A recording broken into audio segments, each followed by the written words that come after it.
One question for each game. Cleveland at Pittsburgh. Starter sit Najee Harris coming off that huge game. I would start him. His worst game in his last 7 has been the Browns game. But you got to hope for 2 things here. You got to hope that what we saw in the passing game before the Browns game and after the Browns game, he had 5 targets, 4 catches in week 11 and 6 targets, 6 catches in week 13. But he did not have that much work in the Browns game from a passing perspective. Was that the snow or was that by design? And then they've given up a lot of touchdowns. So when you look at it, I think if I have the number correctly, it's 9 touchdowns. It's 8 or 9 touchdowns when you factor in Taysom Hill. So the rushing touchdowns have been huge here. And they gave the rushing touchdown, or the rushing touchdown went to Jaylen Warren in that game against Cleveland. So can he score? He's got 4 touchdowns in his last 7 games. Can he be more involved in the passing game? Can he do both? If he does both, you're going to get a game like last week. I kind of view Najee like I view Jameis. They were terrible the last time these 2 teams played, and they were so good the week after that I'm just viewing them as must-starts this week. All right, Chargers are at the Chiefs. I was going to ask you about Pacheco, but how about DeAndre Hopkins? Starter sit DeAndre Hopkins. 13 PPR points each of his last 2 games. It's not a horrific matchup. It just depends, I think, what you have. So I think he's just safe to call a number 3 receiver. The most number 3 wide receiver, yes. So I know Heath would start Metcalf over Hopkins, but Jamey, how about you? I would start Metcalf over Hopkins also, but they're all if they're not back-to-back, they're virtually close. Jacksonville at Tennessee. How much faith do you have in the Titans passing game? More than I ever have since Steve McNair. I have Will Levis, I think, at QB 15. The projections, even with the great matchup, really don't like Calvin Ridley that much. And it's largely because he's not been very good lately. He only has 2 games all season with a touchdown, and he only has 1 game all season with more than 5 catches. But it's Jacksonville. It's a revenge game. I'm probably starting Ridley.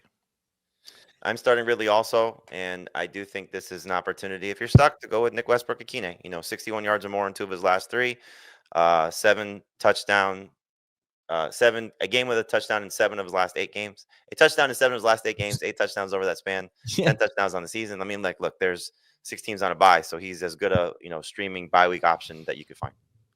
And what's the thing that Will Levis has done? I mentioned 7 touchdown passes in his last 4 games. So what hasn't he done? He has no touchdowns from closer than 15 yards in that stretch. He's one of 3 quarterbacks in the last 4 games who doesn't have a green zone touchdown pass. Kirk Cousins and Justin Herbert are the other 2. And that's just that's why it's just so difficult to trust, is that everything is so just all these deep balls. And that's the thing with Calvin Ridley. He was playing really well, but now he's not connecting on the deep balls. He had a step on a guy, could have had like a big gain, but Will Levis made a kind of a poor throw, and that's going to happen when you're having a 20-yard ADOT. So that's just like he's throwing touchdowns, Will Levis, but 7 touchdowns his last 4 games, and none of them have been close. Like they've all been 15 yards or longer, including I also think you got to take into account he's not had easy matchups in those games. So that's the hope, is that he's not going to see a pass rush like he's seen the last few weeks. He's going to see a secondary that's bleeding big plays. So this lends itself to what he has been doing well. My biggest concern, and Heath mentioned his name about something we're going to talk about soon, is Tony Pollard. Tony Pollard's potential in this game is massive. Yeah. I have a stat on Tony Pollard too. I'll just give it now. Basically, the thing we say about Ramondre Stevenson, we like Ramondre Stevenson when it's close, whatever. Tony Pollard is like that, but 5 times better. When they get blown out, he struggles. When they win or when it's close, Tony Pollard is just awesome. So you shouldn't ask if you should start Tony Pollard, right? Right, Heath, just start Tony Pollard. I absolutely love Tony Pollard this week. All right, we will probably save some time on that game in a little bit. Jets at Dolphins. Is Breece Hall a must-start running back? He scored 12.3 or fewer fantasy points in PPR in 4 of his last 5 games. Ring the bell. Just ring, ask that question yourself, and then just ring the bell, because there's not enough good running backs to sit Breece Hall. Yes, if Breece Hall plays, he is a must-start running back this week. If he has another bad game and we get everybody back from bye, then maybe he's not a must-start running back next week. Oh, wait. They're facing Jacksonville next week. He's still going to be a must-start running back. Las Vegas. Where is he in terms of biggest busts? There's so many. Without injuries. Yeah, I was actually thinking about that. I think off the top of my head, I thought Travis Etienne was the biggest non-injury bust. But Hall is probably up there. I mean, when you factor in capital. Tyreek is up there too. Yeah. I would Tyreek got to say injury, right? Yeah, but even when Tua has been healthy lately, like Tyreek hasn't been. He's definitely a bust, but Tyreek's been worse with Tua than Breece Hall has been all season. Probably. Is that You know that for sure, or that's just a guess? Well, he was wide receiver 31 with Tua going into last week, and he did catch a pass that bounced off of Jonnu Smith, which helped. But Breece Hall is still a top 20 running back, right? Probably. All right, Las Vegas at Tampa Bay. Why so confident in Baker Mayfield? Why don't you tell us why you're not confident in Baker Mayfield? Well, because Bucky Irving's killing him. In the last 3 games, the Buccaneers have 5 running back rushing touchdowns. That's the same amount that they had in their first 9 games of the season.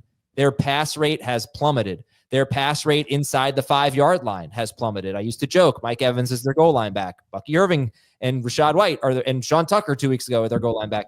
I can't just say the matchup because the Giants and the Panthers were great matchups and he didn't come through. I know he played well against the Giants. It's simply the touchdowns, though. They have transformed into a running team. It's small sample. It's only the last 3 games, really, but that is hurting him. So, and he only has 1 good receiver. This is the thing about like touchdowns. The fact that they were only scoring passing touchdowns for the month before the last 3 weeks was not predictive of what was going to happen the next 3 weeks.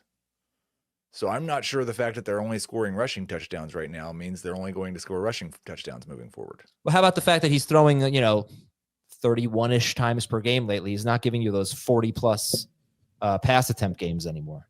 Yeah, I don't think he needs 40 attempts against the Raiders. I've got him projected for 32 pass attempts in this game.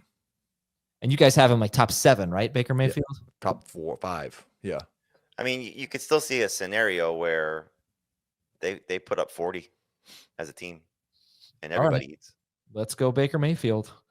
Buffalo's at the Rams. How are we feeling about Khalil Shakir? Is he still, just like going to get you 12 PPR fantasy point guy, or do you think anything different? Is it just who he is every week, Khalil Shakir?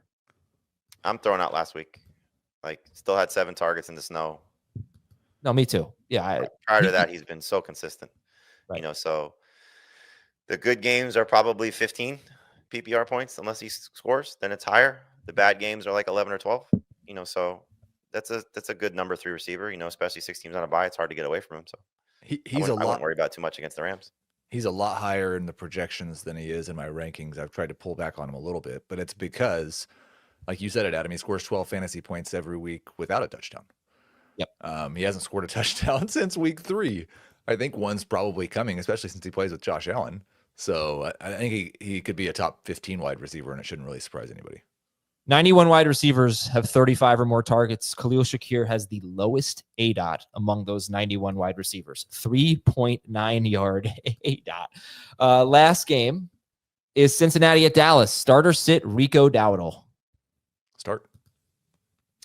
I mean, almost a must start if Logan Wilson is not there.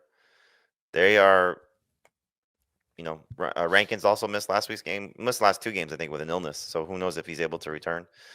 Sheldon Rankins, one of their defensive linemen. But if Logan Wilson's out, like, that was abysmal. You saw 3 running backs have success. I think 3 guys scored 8 or more PPR points against them from the Steelers last week with Cordero Patterson, Jalen Warren, and Najee Harris. And Najee just did whatever he wanted to in that game. I mean, he was running free. He was 6 catches. Like, Rico Dowdle's coming off. Great game. First 100-yard game for the Cowboys since week 3 of 2023. There's a lot to like about where he's at, especially in what should be a high-scoring game. What if Rankins and Wilson are both back? Then just given the week, he's still a starter, but like he's borderline top 15 for me. I love the setup for Rico Dowdle if those guys don't play. Today's going to be a big day on the injury report for that game specifically. You got Jake Ferguson in the tight end situation to monitor there for the Cowboys. Obviously, CeeDee Lamb to see what's happening with him if he's going to practice. This is their first practice day because their game's Monday. And then for the Bengals, it's a lot of the defensive players if they're in or out. Oh, this is a pretty funny line from Matt Walters. I've got a fever, and the only prescription is more Dowdle. That's not bad. Dowdle or Pollard? Pollard. Okay, I saw Dowdle or Garrett Wilson from the chat. If Logan Wilson is out, it's easily Rico Dowdle for me. If Logan Wilson's in, it's close. I would probably go Garrett Wilson in PPR.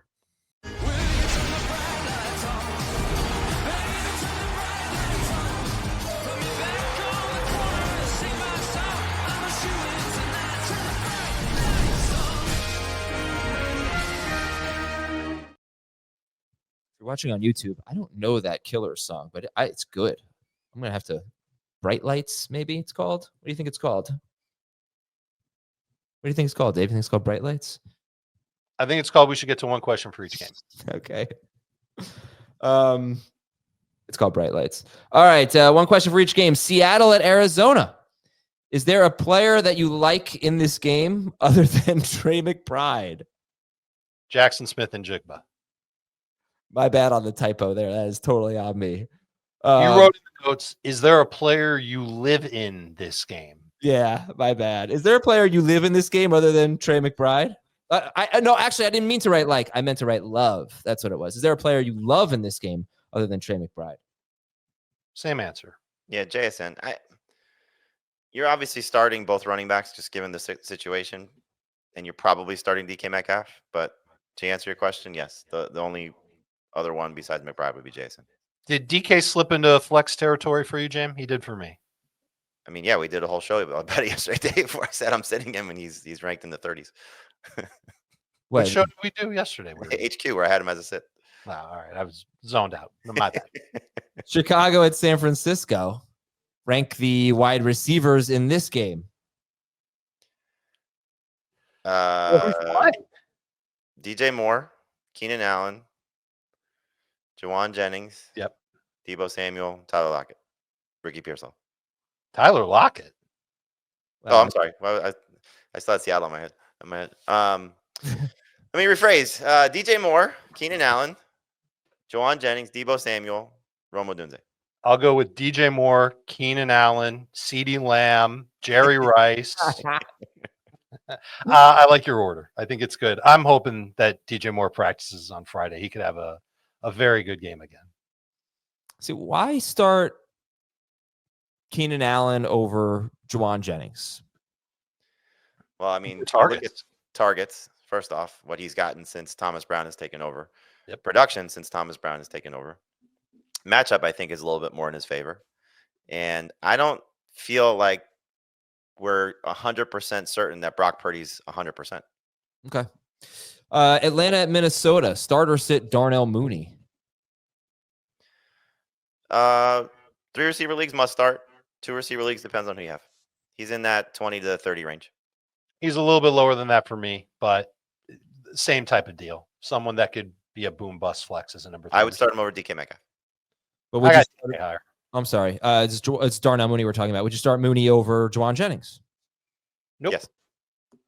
A yes and a no. All right. Carolina's at Philadelphia. Who's a better flex? Chuba Hubbard or Devontae Smith? Smith. Yeah, I am nervous about Chuba Hubbard. This is going to be a tough matchup and potentially a tough game script for him.